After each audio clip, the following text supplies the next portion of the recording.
the first seal begins to open, you're going to see the image of a white horse. And it talks about the conquest, and it's also talk about the appearance of the Antichrist. So the rider with a bow and a crown symbolizing the conquest or the deception. And you are also going to see that at the same time, this prophecy also go together or parallel with the book of Matthew chapter 24 when Jesus talked about the signs of the end time. So you can check with that, but you see here the Bible said in Revelation chapter 6 verse 1, I watched as the Lamb opened the first of the seven seals. Then I heard one of the four living creatures say in a voice like thunder, come. I looked, and there before me was a white horse. Its rider held a bow, and he was given a crown, and he rode out as a conqueror bent on conquest. Now the image that you and I are going to see is that the white horse.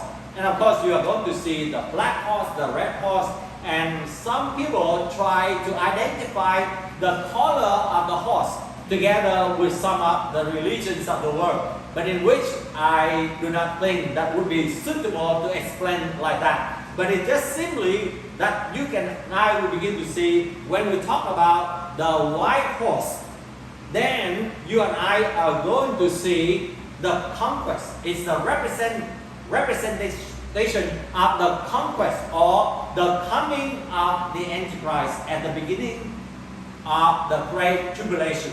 So at the moment, I explained to you that there are a lot of false Messiah.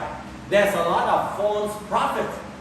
But there would be no prophets or false prophet or false Messiah at this moment that have the great charisma that can deceive almost the whole world.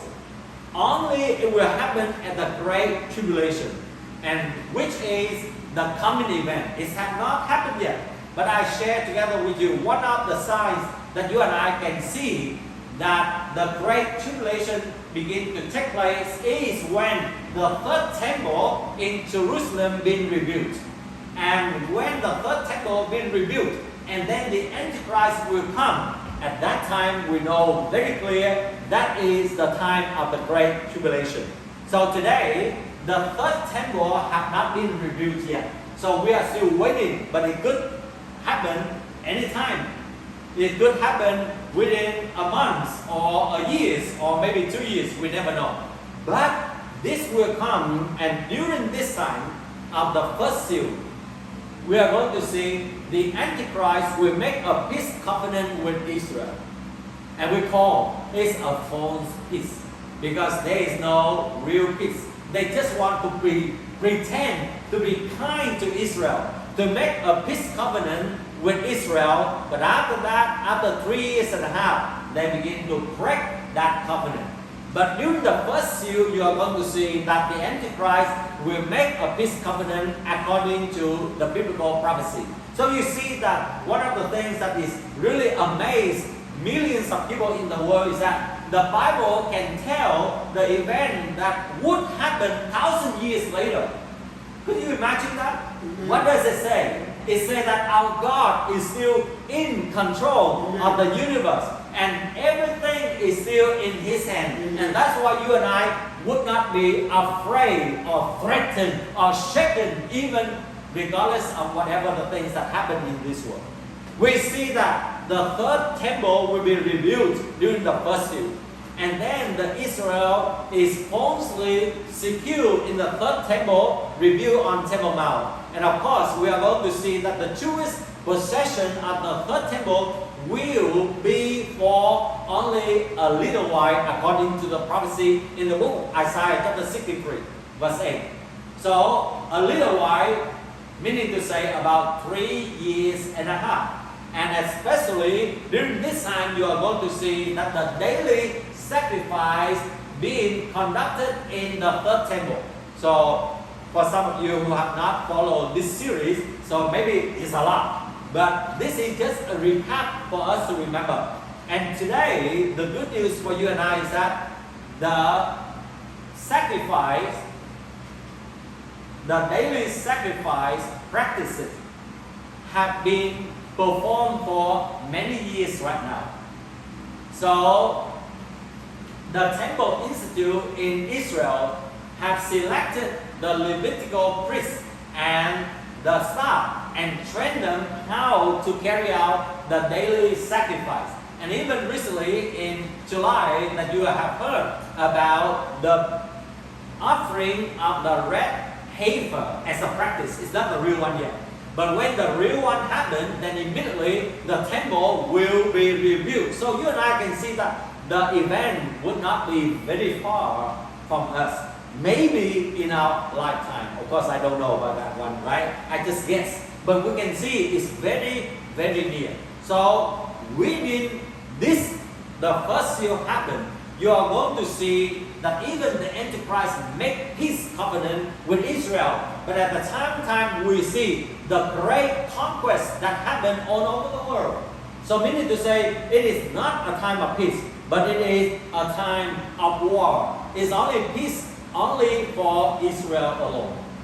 So that's why the Apostle John said, he said, as the Lamb opened the first of the seven seals, and then he said, there before me a white horse, and his rider held a bow, and he was given a crown. So meaning to say, you are going to see the establishment, the recognition of the Antichrist as one of the most powerful global leaders of the world.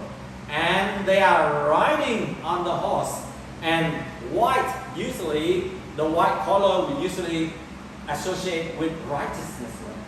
So the Antichrist at the beginning also pretend themselves very good. They are good, they are kind, they are loving, they are righteous, they show all kind of the good virtue in order to deceive the people, to win the heart of the people first. But you see that they are having a bowl, and a bowl later on when we learn in the book of Revelation, it talks about the judgment. So they have the judgment, hence they have the evil intention in their heart, in their mind, and in their hands. But they pretend to be very, very righteous. You see that sometimes when we look at certain people, we may not know exactly who they are. We can guess, right? Sometimes we can guess, but maybe we don't know because the heart of people is hard for us to fathom. Maybe they can be very, very good at the beginning, but later on you can find out that person is, we don't want even to talk about it. Now let me tell you one example.